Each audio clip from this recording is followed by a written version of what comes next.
Welcome to episode 5. This is our show, your show, the Nuts and Bolts Show. I'm Don. I'm glad to be back. And I'm Sean. Today we're talking about video games. It's going to be a very fun show, and I think you'll all enjoy it. And if you don't enjoy it, screw you. all right, so I thought it was an interesting topic and you brought it up. It was your idea. I know. It was your idea. And I started thinking, like, all right, what do I want to talk about? I love playing video games. I've done it forever. I mean, I don't even remember when I started. Well, actually, no, I do. Probably when I was 5-6 years old. So you've been doing it longer than I've been alive, longer than like twice my lifetime. I would imagine so, yeah. Playing video games, and we'll get to those type of games in a minute. But video games is an outlet, especially for me, but it is for millions of people, an outlet to escape stresses of real life and jobs and family and kids and who knows what. But it's an outlet where you escape and you get into whatever game you were playing at the time.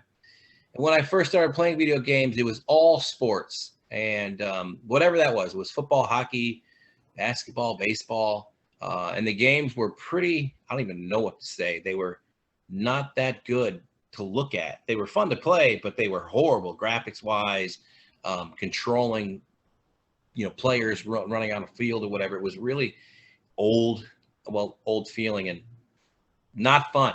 Fun to play, but not fun. You know what I mean? Yeah, some would say they're still not that good to play. Like Madden and 2K. I mean, sometimes it looks like you're playing with a robot instead of an actual person.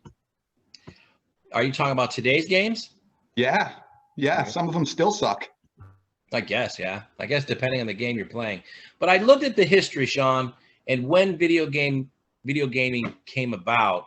Now, apparently there were arcades in the 1950s, maybe even the 1940s, but gaming consoles weren't introduced until 1972. And the first gaming console was tested in the late 60s and then put on the market in 1972. Can you guess what console that was? Yes, I can. It was the Game Boy. That's not accurate. It was the Xbox One X, right? You're closer, I think. Yeah. But most people, Sean, I think would say the Atari. That's the first gaming system that I played with my dad. And again, it was blocky type characters. The movement was not very fluent, but it was fun. My favorite game then was Combat, which was tank battles or plane battles. And they were cool. You could hide behind walls and stuff like that and shoot each other. But you were a blocked character. It was really bad, but fun at the same time. And then it's so bad it's fun. Yeah, exactly. So most people would guess the Atari. Put the picture up for that. So there's the Atari, and the cartridge, whatever game you were playing, would fit right in the middle. I have no idea what those clicker buttons do at all anymore. And the joystick, those joysticks were cheap as heck. We broke them all the time, but thank God they were not that expensive. But you would crank on that, and you'd break it within a couple of weeks, easy. It looks scary. It doesn't look fun. This looks scary to me. It's old, very old. Yeah. But the Atari was not the first console. The Atari came out in 1975. But this first console, and if you want, put up the next picture. This is the first console called the Odyssey. Now, this looks even scarier. The two paddles on the bottom right corner of the screen, I don't know what they call it when they put those things on your heart and they say clear. That's what that looks like. I wouldn't want to touch that. That's the first gaming console that was introduced in 1972. The very first game. Now, Sean, when we talked about this topic, you actually guessed the very first game ever to be on a gaming console. Your guess was? It was Pong. One where it goes like that, and then the ball bounces back and forth. Yes. Put that up there then, Sean. Bang. And there is Pong. Now, I remember playing that. I do remember playing that with my dad and whoever family members. Whoa, wait. You had electricity back then? Well, we had some old man that was our neighbor that he would ride a bicycle attached to a cable, and we were able to get electricity that way. Okay, gotcha. Yeah. So that's the first game. You'd play it and you'd get bored of it pretty quick too. I'm sure you can imagine. I wonder why. Yeah. So, is there anything that you have, Sean, before we move on? Yeah, I mean, obviously, I'm from a different generation than you, and I remember the first game system I used was a Game Boy, like way back, like the old style Game Boy is really tiny, flips up, very like 90s looking, and yeah, it was fun for a while, and then it got bored, and once I got an Xbox, started playing the Xbox, and I got an Xbox One, which is what I currently have, and I've had a lot of fun with game systems. And like you said, I mean, they're a really good outlet. They're a really good way to relieve stress and a really good way kind of just to unwind from the day. Yeah. I used to play Mortal Kombat, I think, way back when I was like 10 or 11. And I mean, it was fun back then, but if I tried to play it now, I think it would be kind of boring and kind of rudimentary, very, limited graphics, not really too technologically advanced. But the game that I really got into recently is Fallout 4, and you actually got me into it. And it's insane. It's such a massive game, and there's so many things to do. It's crazy. It's absolutely crazy. But I love it, and I play it way too much, way too much. I love Fallout 2, and we could talk about that a little more, but I want to go backwards if I could. No. And I do want to go backwards. Okay, I'll allow. Because I don't want to claim that my family was poor. My dad had a good job working in a factory. I'm not really sure what my mother did. Later on, she actually worked in a computer company called Factron. But before that, I'm not sure if she had a job or not. But I remember my cousin who lived not that far from me, and I would go and visit him a lot. And we had an Atari. So that's very old. Well, not at the time, it was not old, but we had the Atari, and he had something called ColecoVision. And a ColecoVision was a more advanced Atari.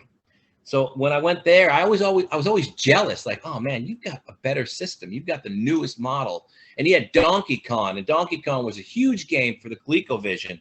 Atari, the biggest game for Atari was Pac-Man, believe it or not. So I liked playing the Donkey Kong. So I was jealous with him. And a quick story, because this reminds me of something else. I remember one time I stayed over his house, and his mom, my aunt, said, all right, everybody, it's time to brush your teeth. So we went to the bathroom, and he was crying. And I remember thinking to myself, what's he crying about? So we went to the bathroom. He picks up his toothbrush, and I was like, what the heck is that? Because I wish I had a toothbrush to show you. Did you not brush your teeth before that?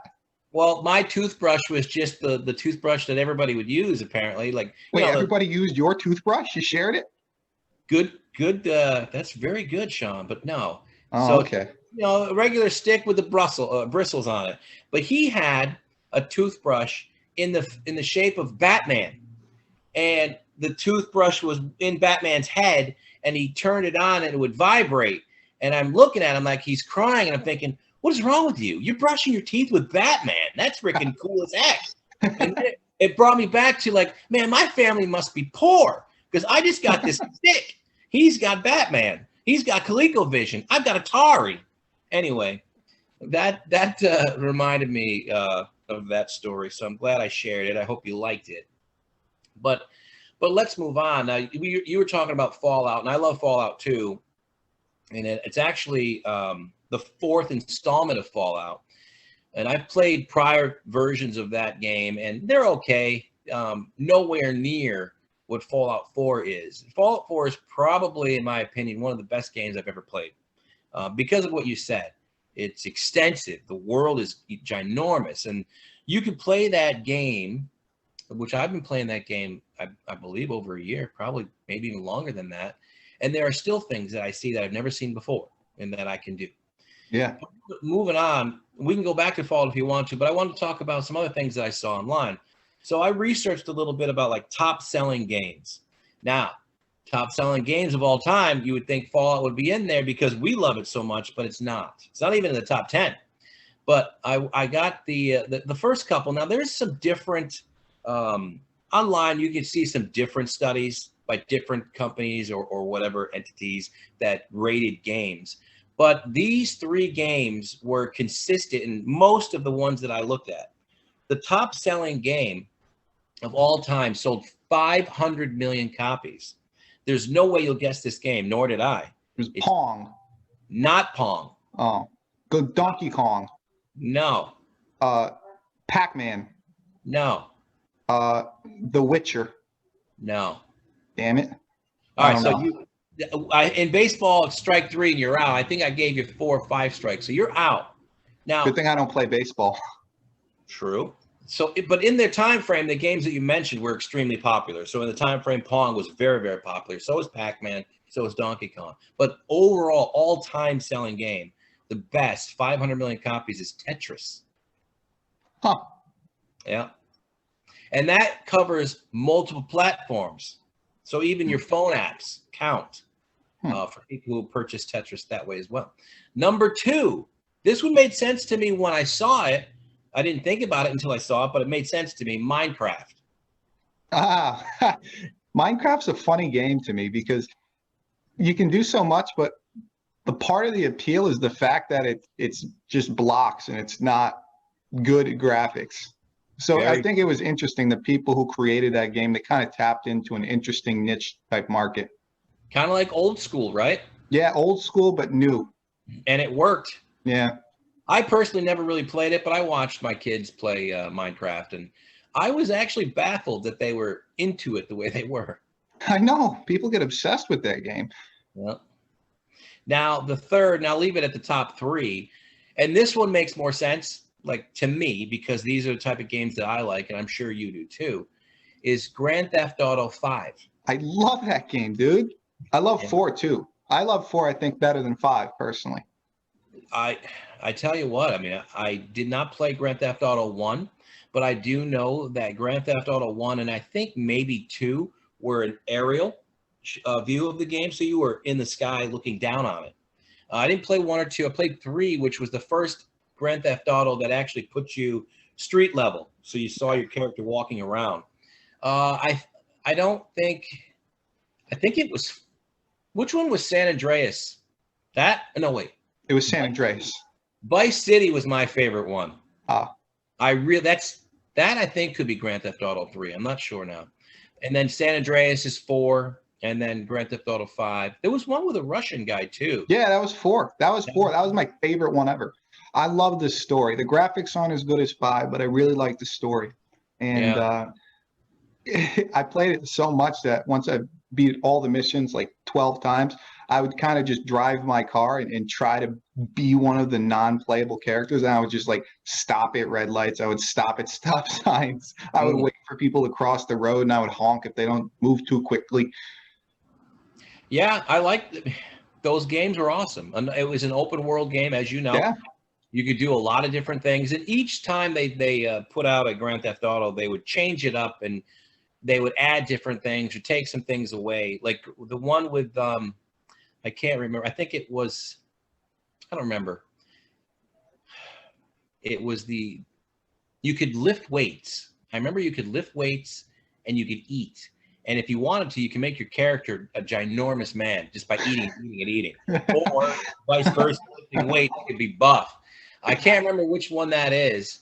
But my favorite, I said, was Vice City. Not Vice City. Yeah, Vice City, because that one emulated different types of mafia movies. So like you saw pieces like Scarface in there, even like the Godfather. There were little things that would hint towards those movies. And one of the final missions in Vice City was, did you see Scarface? I did, yeah. So say hello to my little friend. Yes, exactly. That the mission that in that scene, he's in his mansion fighting off I think it was Colombian drug lords or whatever. And Vice City does that same thing in the mansion for this guy. Tony Fersetti was his name, played by Liotta. Ray Liotta. He's an awesome actor. Yes. Yeah, so that's another thing that I like about Vice City or Grand Theft Auto is they grab some actors. Like Samuel Jackson was in one of them. Ray Liotta, we already mentioned. And there was some other guys that I can't think of their names right. Tommy Sizemore, who's a famous actor, I think it was also Vice City. So that rounds out the top 3 with Grand Theft Auto being number 3. And if you think of the comparison, Tetris, 500 million copies, Grand Theft Auto, 5, 110 million copies. Huge drop off. Yeah. Well, but then again, you got to think about it. Tetris has been out for how long? 40, 50 years? You know? I don't know. I have no Something idea. like that, right? So in however long, 2 decades or so, maybe Grand Theft Auto 5 will surpass it. I really don't think Tetris has been out 40, 50 years. Maybe 20. Same difference. I don't Same know. idea. I don't But know. there's a huge drop off. So now, real quick, I looked at like, all right, what is the most awarded game of all time? And I didn't look at the top 5, top 3. I just wanted what was the best of all time, and it surprised me. Bingo, right? Bingo? No. Yeah. Oh, Go Fish? Well, that could be there on a different platform, but no. Oh, okay. And it's this game right here called The Witcher. Oh, Now, cool. I've played that game, and I like the game. I do a lot, but I never thought of it as being like, wow, this is way better than Fallout or way better than the Grand Theft Autos. But it won 251 awards, making it #1 of all time awarded game. Holy shit. I can't even count that high. The story, which, you know, I'm probably I'm a quarter of the game through it. I play it and then I don't play it for a long time, then I go back to it. Yeah. But the storyline seems to be very strong, well done. The graphics are well done. But there's also something that I like in this game that we talked about before, you and I, and that was, I called it a game within the game. And there are certain games like Fallout, Grand Theft Auto, The Witcher's included, that there are little games. Also, what was it, Watchtowers? Yeah. Watchdog. Watchdogs. Yeah, where you hacked stuff. Yes, and the games within the game are like poker games. Red Dead's got like different games that you could do on the side, like where the guy puts his hand on the table and you're doing a knife trick. There's different games that you could do, side games. And in The Witcher, it's my favorite side game. It's a card game. It's called Gwent. And if anybody who's familiar with Magic, it's similar to that, you know, where it's kind of like not a role play, but like a fantasy type card game. I enjoy it. And there's times where I turn on the Witcher game just to play Gwent for about an hour with different characters, because it really is a fun card game. You need to get The Witcher because you will absolutely enjoy it. I don't think I'm going to do that. And just because I don't like it, I just don't like it. I don't like the look of it, and I'm not going to do that. But talking about games and games, I've also had experiences where I've played games and games, and I played the game just because of that. And it was in not Fallout. Grand Theft Auto 4, one of the DLCs called Lost in the Damned, where you were a biker. And in the biker hangout, you could go in and you could play card games. You could play something called high-low, where you would take a card and then you'd have to guess either high or low if the next card that was going to get flipped over. And if you won like $10 or something. And if you lost your money. And there was also another one, you could play pool with other people, and you could also arm wrestle other bikers in there. And I lost all my money on high-low, so I had to go out and I had to rob like people that, like, I don't know, just random people. I had to rob them. That's interesting. I think high-low is something that my wife plays. She likes to play it with her friends at parties. Yeah, that game turned me into a gambler. Yeah? Yeah. Well, it happens. Now, the last thing that I researched, and I only came up with one game that I thought was really interesting. This is the worst selling game where the makers had high expectations that it would do well. Now, I'll talk about 2. I said 1, but I'll do 2. The first one is Tic-tac-toe. No. Oh. Well, that's very popular. Yeah. The first one's Fallout 76, the online version. And for whatever reason, that thing bombed. Now, you and I play Fallout. It's the same game, except ours is not online. Then they made the online version called 76. Same game, same characters, same maps. It just bombed. It failed. They've gone through quite a bit of updating to it, so it's not as bad as it was when it was first released, but they're still not getting the draw that they thought they would. But the game that really interested me, the worst selling game that had expectations, was a game called Farming Simulator. Now, that baffles me a lot, Sean, because when I saw that, I'm like, heck yeah, I'd play that. No, absolutely not. I would not play that game. I don't understand why anybody would want to play that game and why the developers thought they had a golden nugget. This will work. I mean, I guess they thought if Minecraft works, so can Farming Simulator. But who wants to go out and play a game where you're picking corn all day? That's a really good point, and I have no idea. But I mean, I can just see they were envisioning somebody just going out to farm their fields and like having their tractor break down, and Philip, grab the backhoe, the tractor broke down.